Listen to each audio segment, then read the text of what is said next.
खुदा की कसम पीछे हट के खड़े हो जाना और देखना, तुम्हें सिर्फ मामले को अल्लाह के हवाले करना है। हाँ, इस सारी सिचुएशन में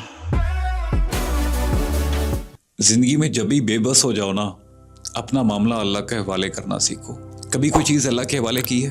क्योंकि जब कोई चीज़ अल्लाह के हवाले तुम करोगे ना, तो फिर उसको अल्लाह अपने तरीके से हैंडल करेगा। क्योंकि हमारी तुम्हारी क्या औकात है, हमने तुमने क्या ही हैंडल कर लेना है चीज़ों को अपने तरीके से। हाँ, वक्ती तौर पे हमारी ईगो ज़रूर सेटल हो जाती है, हम लोगों को चीज़ों को अपने तरीके से हैंडल करके उनको नीचे दिखा के, उनको थोड़ी देर के लिए बुरा महसूस करा के, उनको अपनी ईगो के ज़रिए तोड़ के अपने आप को तो बताते फिर रहे हैं हाँ हमारी अना की तस्कीन तो हो गई, बट जो असल बदला है वो रह जाता है। द पॉइंट इज, जब भी कभी दिल टूटे और तुम्हें लोग परेशान करें, तो एक बार उस बेबसी के आलम में अल्लाह से एक बार बात कर लेना, उसको बताना कि तेरे बंदों ने मुझे तकलीफ दी है और देख मैं इस वक्त कितना कमज़ोर हूँ कि मेरे पास सिवाय तेरे अलावा और कोई ऑप्शन नहीं है और यही काफ़ी है।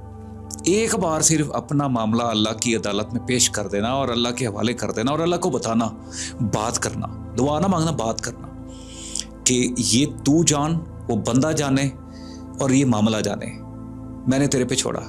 और फिर खुदा की कसम पीछे हट के खड़े हो जाना और देखना फिर अल्लाह क्या करता है। याद रखना कि जैसा जैसा तुम्हारे साथ हुआ और उसने देख के हंसा, तुम्हें तुम्हारी मौत से पहले और उसको उसके मरने से पहले दोनों को दिखाएगा। फिर तुम देखोगे और उसके साथ वो होगा जैसा जैसा तुम्हारे साथ हुआ था और उसने किया और उसने देखा और उसने वो हंसा और उसके साथ इर्द गिर्द के लोग भी हंसे। सो इस सारे गेम में तुमने सिर्फ मामले को अल्लाह के हवाले करना है। हाँ, इस सारी सिचुएशन में जब तुम देखोगे ना, उन लोगों को वैसा वैसा होता, क्योंकि अल्लाह जब अपने तरीके से किसी को हैंडल करेगा ना, तो तुम्हें क्या लगता है वो तुम्हारे तरीके से करेगा? नो, वो इतना बेहतरीन तरीके से बदला लेगा, इनफैक्ट तुम्हें भी उस शख्स पे तरस आना स्टार्ट हो जाएगा। यहाँ पे जो सबसे खूबसूरत बात तुमने करनी है ना, समझदारी वाली बात, जिस मोमेंट तुम फील कर लो ना, महसूस कर लो कि हाँ अल्लाह मेरे से का बदला ले चुका है या ले रहा है, और वो बंदा वही उससे भी गिरी हुई बुरी हालत में है और वो ले रहा है, लेकिन वो कोई उसको बचाने वाला नहीं। कौन बचाएगा भाई?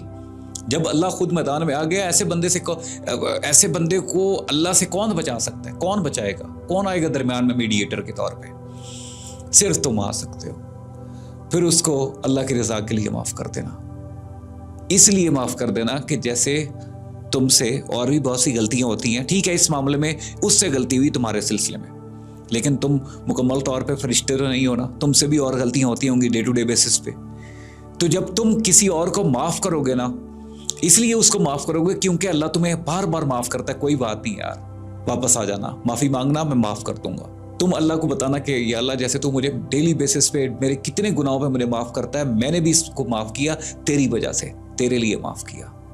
ये तुम्हारा बड़ापन होगा और अल्लाह इस बात से बहुत खुश होगा और उस शख्स का इस बहाने तो अजाब कम हो ही जाएगा, इसके बदले अल्लाह तुम्हें इतना बड़ा इनाम देगा तुम सोच भी नहीं सकते।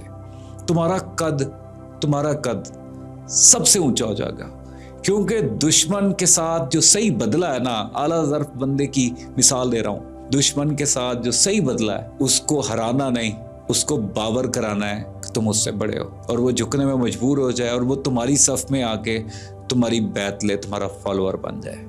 ये सबसे बड़ा बदला होगा।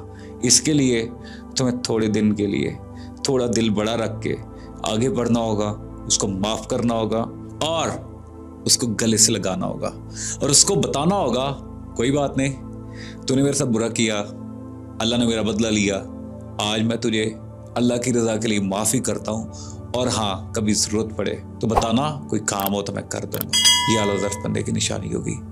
जिस दिन तुम ये कर लो उस दिन समझ लेना तुम्हारी असल जीत है। हाँ, ये सारी बात करने के साथ मैं ये ज़रूर बोलूँगा कि इसके लिए बड़ी हिम्मत चाहिए। ये बातें जितनी आसानी से मेरे मुंह से निकल रही हैं ना, उतनी आसान अगर होती तो हर दूसरा बंदा ये आला ज़र्फ़ी का निशाना करता, मुज़ाहरा कर रहा होता। लेकिन अल्लाह से दुआ भी करना कि मुझे इतना आला ज़र्फ़ रख के मैं अपने दुश्मन को माफ़ कर सकूँ तेरी रज़ा के लिए। अपना ख्याल रखना। वेका।